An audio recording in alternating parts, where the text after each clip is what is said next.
Hello again. Welcome back to the online Gray Faith Study. Today we're talking about Chapter 2, Gray Christian Culture. And I really feel very strongly about this week that this is a topic that our churches and our Christian communities need to be discussing, because often when we have been a Christian for a while or have grown up in the church, we're really good at questioning the things outside of the church, the behaviors, the attitudes, the language. And we're really good about wanting to protect ourselves and our kids from those things outside the church.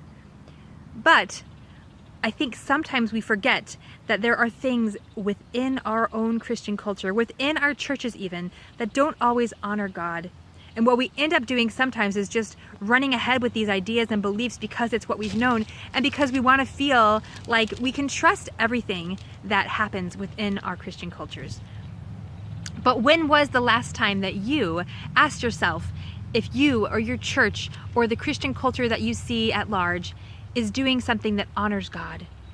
If what they're doing is in line with God's heart, or if it's actually maybe off. Maybe it is driving people farther away from Him. Maybe we're missing something of God in our Christian culture sometimes.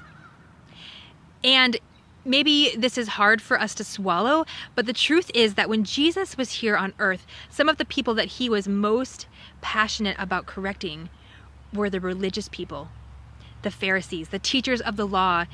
And His heart was to open their eyes to see that all the rules and all the things that they thought they were following just right, when they became the focus instead of God's heart, it was actually keeping them from God.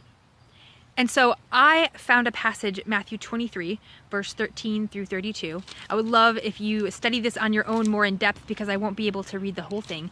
But there are 6 things in this passage, woes, Jesus calls them, woes on the Pharisees and the teachers of the law. And I want to highlight 6 of these things and talk about how they still pertain to us today. And the things that Jesus was speaking to the Pharisees are actually things that we need to hear too. We don't need to dismiss them. So I'm going to jump right in and we will talk about how these things relate to us. So the first section says, "Woe to you, teachers of the law and Pharisees, you hypocrites! You shut the door to the kingdom of heaven in people's faces. You yourselves do not enter, nor will you let those enter who are trying to."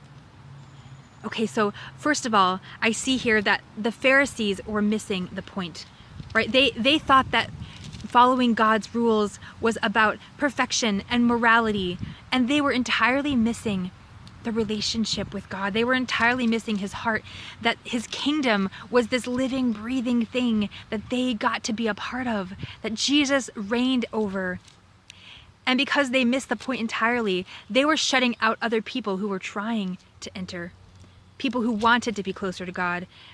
And basically they were saying, you're not good enough. If you can't do these things, if you can't follow these rules, then you can't be in. You're out. I'm sorry, you're not quite there yet. And we might look at the Pharisees and say that we would not do those things, but where do we miss God's kingdom? Where do we get more focused on religion and following a set of rules than really being part of this active kingdom that God calls us to, a different way of life? And where do we shut people out, exclude people? Do we tell people, oh, you're welcome, anyone's welcome, and yet subtly exclude people who don't quite seem to follow the rules the way we think they should? We need to ask ourselves that as a culture. The second section here says, "You travel over land and sea to win a single convert, and when you have succeeded, you make them twice as much a child of hell as you are." Ouch. Okay, so Jesus is saying these Pharisees are going to win people as we call it for God, to tell people about God, which we think would be a good thing, right? In our minds, going and witnessing or being a missionary or preaching the good news to people sounds like a really good thing. But Jesus makes it painfully clear here that if our hearts are not seeking God's heart, if our hearts are not full of love for the people that we are sharing Christ with, if we're sharing Christ so we can check off a box and make sure that we've done our spiritual duty, then we are missing the point. And further, it's very possible that we are actually leading the people that we're supposed to be pointing to God, we may actually be leading them into just a religion that is all about morality, and they are missing God as well. So we need to ask ourselves what it means for us to love people and share God in a positive way, in a healthy way. And do we do that in our Christian culture? All right, the third section here says to the Pharisees, if anyone swears by the temple, that means nothing. But if someone swears by the gold in the temple, then he's bound by that oath. And Jesus says, you blind fools, which is greater, the gold or the temple that makes the gold sacred? And here we see an example of the Pharisees trying to use what is precious to humans, what makes sense in the world's eyes, right? We value gold, we value certain things, and so they were saying that to swear by that gold is more significant than swearing by the temple. And in a lot of ways, the Pharisees would do this. They would create these rules that made sense to them, but really were far from God's heart. And I would ask us the same question. Do we sometimes place an emphasis or a value on things that according to human ideals make sense, but according to God, it's missing his heart entirely? And there's a verse that says, his ways are not our ways, and his thoughts are not our thoughts. And so we constantly have to be saying and looking at what we're doing as a church and as a Christian culture and saying, is this something that the world has taught us? Is this something that we've just grown up believing is correct? Or is it really your heart, God? Please show us. We need to ask him that in humility. The fourth section says to the Pharisees, woe to you, you give 1/10 of your spices, your dill and your cumin and mint, but you have neglected the more important issues of the law, justice, mercy, and faithfulness. You should have practiced the latter without neglecting the former. Guys, this is one of the biggest things for me. The Pharisees, in all of their rule following, they were following God's laws to the letter in some ways, and yet they were missing this huge, giant point that God was trying to make, that we are meant to love the least of these, the people that are oppressed, the people that are in poverty. We are meant to go and change those things that are creating and sustaining injustice. We are meant to pursue justice. And I know a lot of times we get overwhelmed, and sometimes we think, well, I'm doing the best I can. But I believe that God is calling the church to be on the forefront of justice, not to just sit and wait, not to just say, well, I'm not really part of the problem. If we are not actively seeking out how we can make a difference for those who are oppressed, then we are part of the problem. And God was very clear when he talked to the Pharisees that our hearts need to not just be about morality, not just about tithing and being good.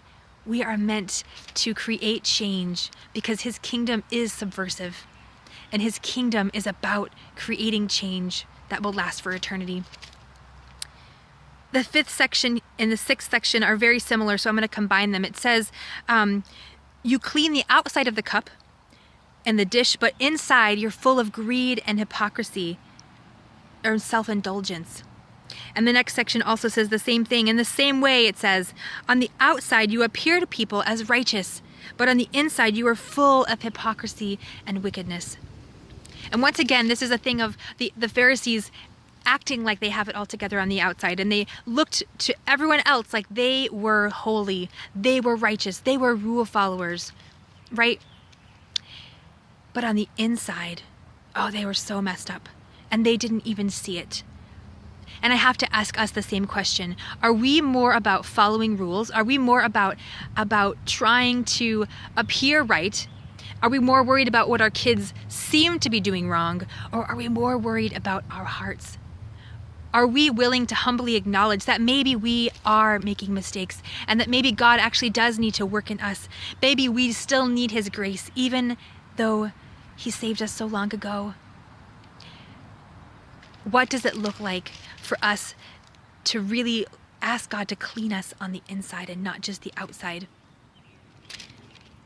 And if this is a difficult thing for you, if you're kind of finding yourself bristling a little bit or feeling defensive about this, maybe you're sitting there thinking, oh, well, I'm sorry, I am not a Pharisee and I would not have acted like a Pharisee.